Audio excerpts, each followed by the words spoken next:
واحد من أكبر مخاوف رواد الأعمال وأصحاب المشاريع الصغيرة أو المبتدئة هو كيفية منافسة البراندات العملاقة اللي بيصرفوا ملايين على الإعلانات وعندهم فرق تسويق كبيرة وبنوا اسم كبير في السوق. والموضوع ده بيخلي ناس كتير مترددة حتى إنها تبدأ مشروع. فعايز أشارك معاك في الفيديو ده 7 استراتيجيات تسويقية مش بس تقدر تنافس بيها الشركات الضخمة، ولكن كمان تقدر من خلالها تستغل ثغراتهم وتحول نقط ضعفهم لقوة ليك. أنا اسمي شادي السيد وقناتي متخصصة في تطوير الأعمال والنجاح الوظيفي. لو عندك بيزنس او بتفكر تبدا بيزنس او شغال في التسويق في شركه وعايز تكتسب مهارات عمليه من خبره ودراسه، يا ريت تشترك في قناتي. ويا ريت لو استفدت من المعلومات اللي في الفيديو تعملوا لايك وتعليق بسيط عشان تساعد القناه. خلينا الاول قبل ما نتكلم عن الاستراتيجيات دي نبدا بالثغرات اللي انت ممكن ما تكونش واخد بالك منها عند البراندات الكبيره، واللي هتساعدك تكتسب قوه للمشروع بتاعك. اول ثغره هي البطء والبيروقراطيه. البراندات الكبيره عندها عمليات معقده وابروفالز كتيره وبروسيس طويله قبل ما ياخدوا اي قرار. على سبيل المثال لو ظهر ترند جديد على السوشيال ميديا او فرصه مفاجاه في السوق، بياخدوا اسابيع ويمكن شهور عشان يتحركوا. تاني ثغره هي البعد عن العملاء. الشركات الضخمه عندها ملايين العملاء، وده بيحول العملاء لمجرد ارقام واحصائيات مش علاقات حقيقيه. والثغرة الثالثة هي التشابه وفقدان الهوية. البراندات الكبيرة بقت تركز على التوسع أكتر من التميز، فالموضوع بدأ يخرج من إيديهم، والنتيجة إن رسالتهم بقت عامة جدا وشخصية البراند بدأت تتلاشى. فتعال أقول لك إزاي تقدر تبني استراتيجيات تسويقية تستغل الثغرات دي. أول استراتيجية هي إنك لازم تختار نيش أو شريحة محددة جدا وتبني مشروعك كله حواليها في البداية. زي ما قلنا البراندات الكبيرة بتركز على التوسع وبيحاولوا مع الوقت يخدموا الكل، فبتبتدي رسائلهم وحملاتهم ومنتجاتهم تبقى عامة. وده بيديك الفرصة انك تركز على شريحة معينة مهملة في السوق وتخدمهم بمنتجاتك. واغلب البراندات العملاقة اللي بنشوفها النهاردة بدأت كده. عندك مثلا امازون بدأ ببيع الكتب، واوبر بدأت كشركة تأجير سيارات فخمة قبل ما تتوسع. فالتركيز على شريحة واحدة وخدمتها بشكل مظبوط هي اقوى استراتيجية ليك لمنافسة الكبار. سيث جودن واحد من اشهر المسوقين ابتكر مصطلح اسمه المينيمم فايبل اودينس، وهو انك تشوف اكتر جمهور قادر تخدمه وتركز عليه. وعايزك تفتكر ان الاهم انك تبقى الاختيار الاقوى لشريحه صغيره من انك تكون الاختيار الاضعف لشريحه كبيره. كمان تركيزك على نيش محدد هيحقق لك 3 مكاسب مهمه. اولا هتقلل تكاليف تسويقك لانك بتكلم شريحه محدده بدل ما تدفع عشان توصل للكل. وتاني حاجة بتبني ولاء حقيقي لأن العميل حاسس إن المنتج معمول على أساس احتياجاته.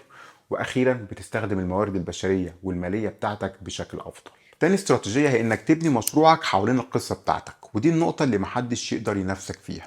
أي حد ممكن يقلد المنتج، أي حد ممكن يقلد الألوان، أي حد ممكن يقلد طريقة الإعلان، لكن قصتك أنت محدش يقدر يقلدها. القصة هي نقطة قوتك والورقة الرابحة ليك ضد أي منافس مهما كان حجمه وعمره في السوق. والإحصائيات بتقول إن 64% من الجمهور بيشتروا من براندات مرتبطة بقصة. طيب فين تلاقي القصة دي؟ غالبا هتلاقيها في سبب البداية. انت ليه اصلا بدأت مشروعك؟ هل كان في مشكلة بتواجهها دورت على حلول ليها وما لقيتش، او الحلول اللي كانت قدامك كانت مش قد كده وحسيت انك لازم تحلها بنفسك؟ دي بالنسبة لك قصة. هل كان في حاجة ناقصة في السوق بتزعج ناس كتير وانت قدرت تسد الفجوة دي؟ دي برضو قصة. هل كان عندك حلم تبني حاجة من صناعة بلدك مثلا بجودة عالمية؟ دي برضو قصة. القصة كمان ممكن تلاقيها في الرحلة اللي العميل بيمر بيها معاك والنقلة اللي بتحصل له. هو كان فين قبل ما يشتري المنتج وبقى فين بعد ما جرب المنتج او الخدمة بتاعتك. او حتى في القيم اللي البراند واقف معاها، زي مثلا دعم المنتج المحلي، او انك واقف مع الاستدامة مثلا، او انك بتحب تبسط حاجات معقدة وتخليها سهلة للناس. لازم تدور على قصتك وتبني عليها البراند بتاعك. ولو عايز تعرف ازاي تلاقي القصة دي وتبنيها بقوة اكتب لي في التعليقات. تالت استراتيجية هي انك تبني علاقة ذات اتجاهين مع الجمهور والعملاء. البراندات الكبيرة عندها القدرة المالية والبشرية انها تعمل ابحاث ضخمة عن سلوك العملاء. يتابعوا مثلا التفاعل بتاعهم على الويب سايت، يشوفوا حركة الشراء في المحلات، يحللوا البيانات بالارقام. بس النتيجة ان العميل نفسه بيتحول لرقم في تقرير، وبيفقدوا التواصل الحقيقي. تعال بص كده على الردود بتاعت اغلب البراندات الكبيره على التعليقات على السوشيال ميديا.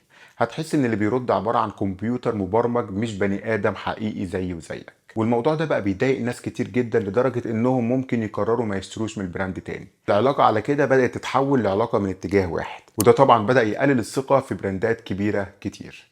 ففرصتك هنا انك تبني علاقه شخصيه، تسمع للناس، ترد عليهم صح، تبعت لهم رسائل ترحيب، تسألهم عن تجربتهم معاك، تسأل لو في حاجة محتاجة تتحسن. لما تعمل كده العميل بيحس انه جزء من الرحلة وواثق انه هيلاقيك بعد ما يشتري منك، وطبعا بالشكل ده هتلاقيه بيسوق لك مع اصحابه ومعارفه وهيستمر معاك لفترة اطول. رابع استراتيجية هي انك تقلل من مخاطر الشراء عند العميل. لما يبقى في مقارنة بينك وبين براند كبير وانت لسه مش معروف ومالكش وزن في السوق، التعامل معاك بيتحول لمخاطرة عند الناس. فكر كده لو انت رايح تشتري من براند لسه جديد في السوق، خصوصا لو هتشتري حاجة سعرها غالي شوية، أكيد هتفكر 1000 مرة قبل ما تروح، وممكن في الآخر تختار براند قديم في السوق عشان خايف تخاطر بفلوسك. لكن لو قدرت بقى تقدم شوية ضمانات في الأول تقلل المخاطر دي، العميل مش هيحس إنه خسران حاجة. فلازم عشان تنافس العمالقة تحاول تقدم ضمانات للجمهور للتعامل معاك، مثلا سهولة وسرعة في استرجاع واستبدال المنتج، أو سهولة وسرعة في استرداد مبلغ الشراء، فترة ضمان أطول من العادي، منتج مجاني مع المنتج اللي بتبيعه.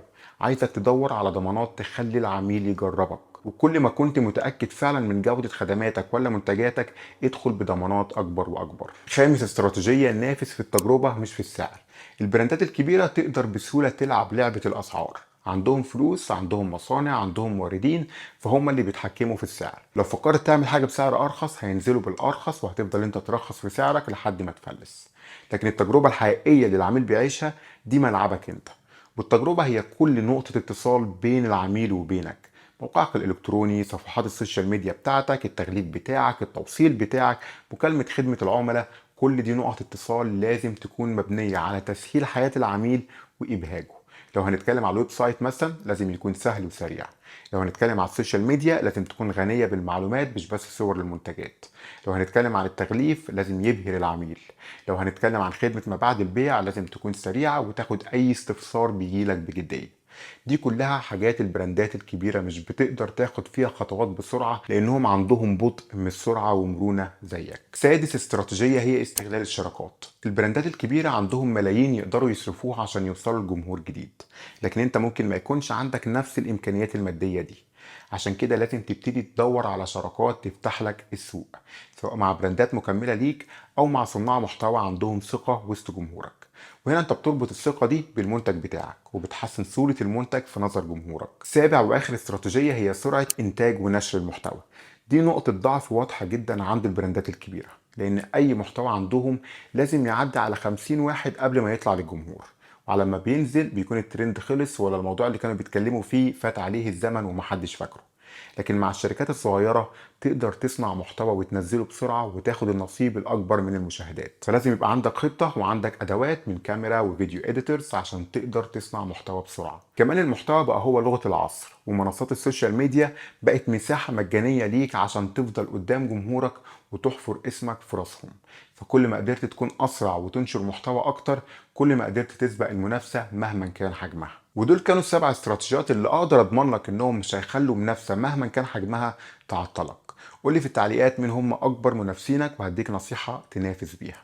ولو استفدت من الفيديو يا ريت تعمل له لايك وتتابعني، والسلام عليكم.